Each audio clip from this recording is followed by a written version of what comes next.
What if my body is brilliant? If the following questions inspire curiosity, please share this video with others and ask them to join you on your journey of discovery. What if my body is brilliant and everything it does is part of a strategy to survive and thrive? What if every incomprehensibly intricate process my body attempts is simply its best path forward given whatever resources and roadblocks are present at the moment? Given that billions of my cells purposefully die each day to brilliantly allow for constant growth and adaptation, and physical injuries, stress, and exposure to toxins result in additional cellular death, where does all that waste go if I'm not removing it as quickly as I'm producing it? What happens inside my body when it holds too much waste for longer than it should? Does this stagnant swamp of waste damage neighboring healthy tissue, producing a snowball effect of more and more cellular death as waste continues to pile up? What strategies might my body use to get out of this vicious cycle? What if my body recognizes only natural substances and gets confused by synthetic or highly processed things commonly consumed and absorbed, such as artificial flavors and colors, vegetable and seed oils, and microplastics? How does my body deal with these substances when they too are part of the swamp? Given that bacteria in my gut are critically important to the process of breaking down the dead cells of food that I consume, and bacteria have been discovered throughout all parts of a healthy human body, might bacteria also be helpful in breaking down my own dead cell waste as well? What if the concept of good bacteria and bad bacteria is fundamentally wrong? What if all bacteria are simply organisms designed to do one job, eat dead tissue, breaking it into smaller parts which can more readily be eliminated and returned to the earth as part of the circle of life?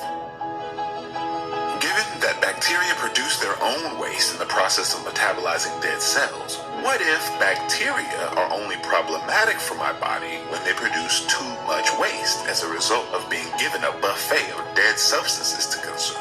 What if bacteria and other microbes are the convenient scapegoat for the true underlying problem, excessive cell death, as caused by a variety of factors?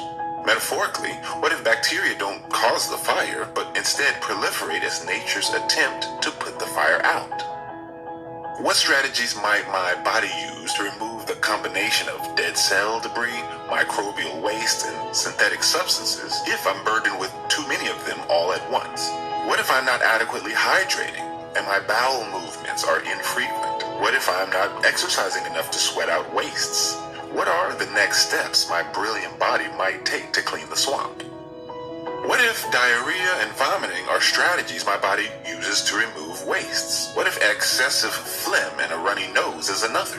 What if the symptoms we commonly refer to as being, quote, sick are actually just the necessary steps of healing?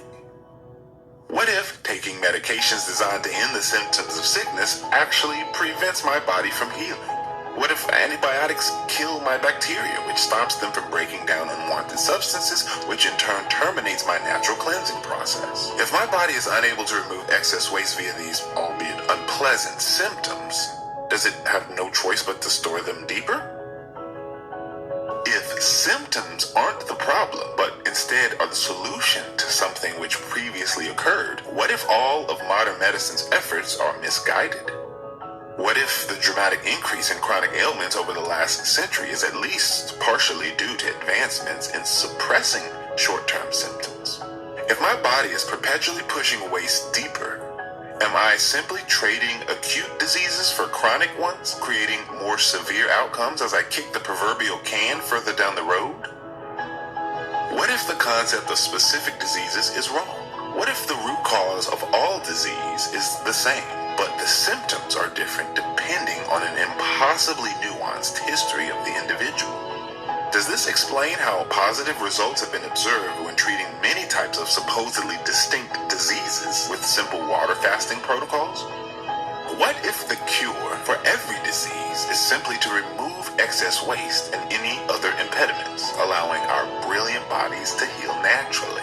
What if that takes drastically longer for some people than others depending on their unique history and lifestyle habits? With so many variables, how could this idea ever be proven or disproven via clinical trials? What if my mind is the most powerful part of my body and yet another variable? As frequently demonstrated by placebo-controlled studies, thoughts are capable of producing physiological effects. What happens to my body if I'm constantly thinking negative thoughts and harboring unprocessed negative emotions? What if my body is designed to make my actions align with my beliefs? Does this explain how hypochondriacs who believe they will fall victim to disease can experience measurable symptoms? What if I believe that the symptoms I'm suffering from are incurable? Can I actually prevent myself from completing the healing process? Can I only truly be healthy when my mind allows it? By what mechanism does a thought generate a material result? For example, how does the mere observation of a stressful event cause my body to produce a stress hormone? Where do the electrical fields generated by my body fit into this equation? What does the constant bombardment of non-native electromagnetic fields do to my body's natural electrical balance? How does my body react to a full day immersed in, for example, a Wi-Fi network? Can these disharmonious frequencies disrupt my natural processes? Can this be a cofactor in the creation of disease symptoms? Given the complex electrical nature of all living organisms and the evidence that frequency-based communication occurs between cells within my body, might immaterial communication between multiple bodies be possible? Could frequencies coming into harmony with one another explain the phenomenon of menstrual cycle syncing? Shouldn't I expect that many other things are being energetically communicated between living organisms as well?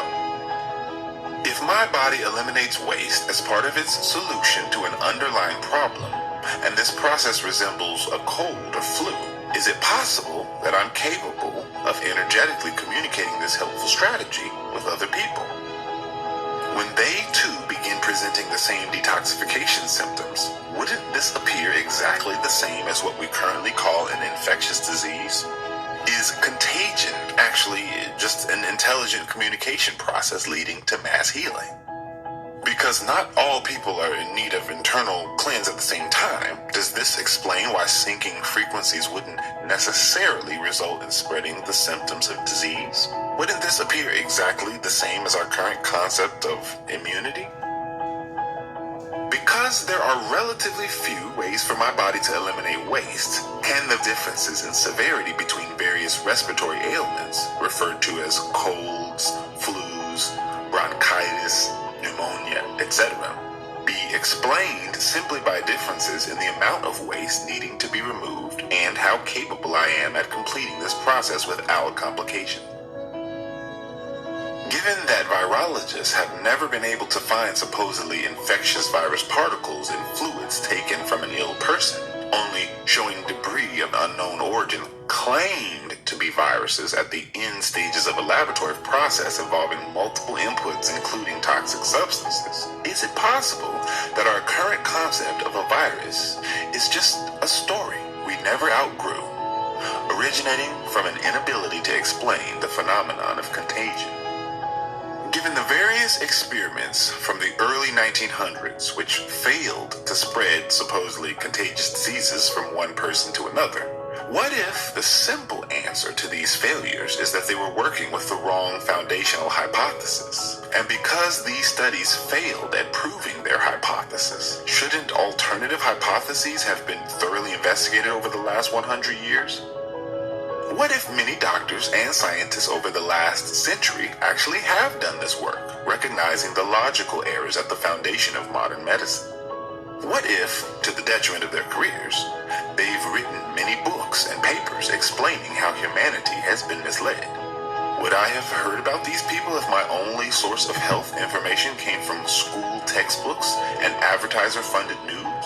And even if I had heard of them, would I have dismissed them as quacks because their ideas strayed from the norm?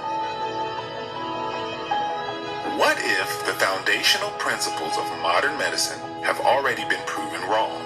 Given the trillions of dollars wrapped up in pharmaceuticals, hospital systems, medical research, and insurance conglomerates, would this knowledge be suppressed? Is the entire paradigm too big to fail? Do the economic implications become so overwhelming that many are afraid to even entertain the notion of changing course? What if well-intentioned professionals in various fields of healthcare asked themselves all of these questions? What if they concluded that their careers were based on a series of incorrect assumptions presented as indisputable facts during their formal education and training? Could they overcome this crisis of identity, coupled with the guilt from unwittingly leading patients in the wrong direction for years or decades? Could they brave the financial ramifications of no longer practicing within the same broken system? What if people everywhere, in unison, began to recognize that our bodies are brilliant, that we are in control of our own health and are not relying on man-made inventions to fix supposed shortcomings of nature? Instead, what if we looked at what we ate and drank, and how we talked, thought, and felt? What if we demanded that every dollar currently allocated to disease treatments was instead spent on cleaning our air, soil, and water? What if we focused on removing any impediments standing in the way of how nature intended for our bodies to work? What if we were no longer afraid of symptomatic people, and instead embraced them? What if the only bug we can spread is a communication strategy intended to resolve an underlying issue?